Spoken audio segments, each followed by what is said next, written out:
इंद्रायणी नदीच्या काठावर निघते संत ज्ञानेश्वरांची पालखी। आळंदीच्या पवित्र भूमीला साधेपणा भक्तीची मालकी आणि याच पवित्र भूमीतून आज संत ज्ञानेश्वरांच्या पालखी सोहळ्याचं प्रस्थान होणार आहे।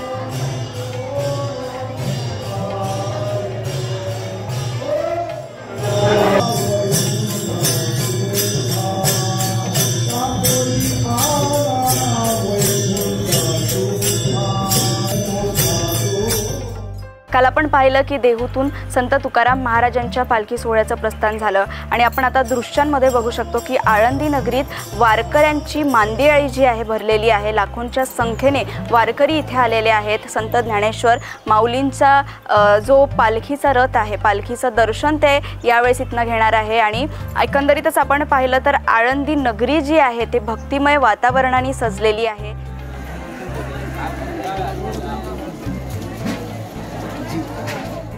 इंद्रायणी घाट परिसरात आपण लाखोंच्या संख्येने वारकऱ्यांची मांदियाळी आपण इथे पाहू शकतो। हा वैष्णवांचा मेळा पंढरपूरकडे लवकरच प्रस्थान करणार आहे। एकंदरीतच वारी म्हटलं तर सगळ्यांचा जिव्हाळ्याचा विषय हा असतो। आपण आळंदीचे जे रस्ते पाहिले तेही वारकऱ्यांच्या गर्दीने गजबजलेले आपल्याला पाहायला मिळत आहे।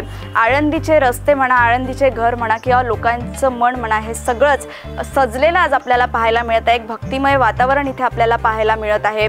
टाळ मृदुंगाच्या गजरात हरिनामाचा जयघोष इथे होताना आपल्याला पाहायला मिळत आहे।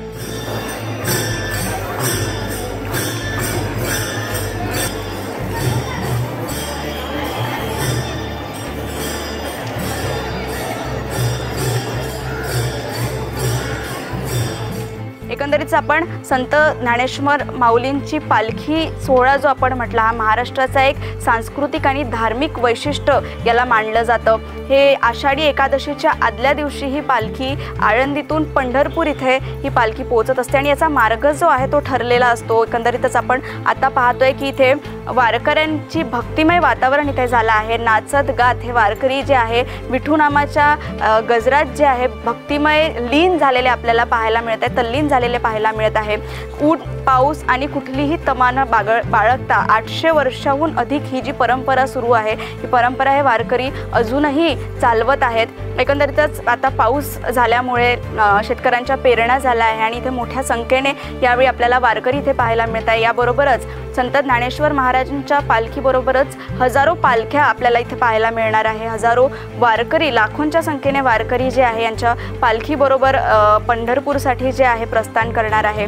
आणि आपण एकंदरीतच आपण दृश्य पाहिलं तर नाचत गात आनंदात निस्वार्थ भावनेने जे हे वारकरी जे आहे हे चाललेले आहे।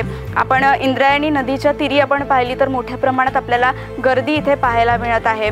टाळ मृदुंगाचा गजर आपल्याला पाहायला मिळतो आहे। हरिनामाचा, विठ्ठल नामाचा जयघोष आपल्याला इथे पाहायला मिळत आहे। ज्ञानेश्वर माऊलींचा पादुका ज्या आहे त्या रथामध्ये ठेवल्या जाईल, परिक्रमा केली जाईल, पूजा आरती केली जाईल आणि त्यानंतर जे आहे या पालखीचं जे आहे पालखी सोहळ्याचं प्रस्थान इथून होणार आहे। आणि या वारकऱ्यांसोबत आपणही जाणार आहोत, या प्रवासात आपणही त्यांच्या सोबत आहोत आणि या प्रवासातील या भक्तिमय वातावरणातील अपडेट्स जे आहे आम्ही क्षणोक्षणी तुमच्यापर्यंत आम्ही देत राहणार आहोत। तोपर्यंत आमच्यासह पाहत राहा नवराष्ट्राची आषाढी वारी।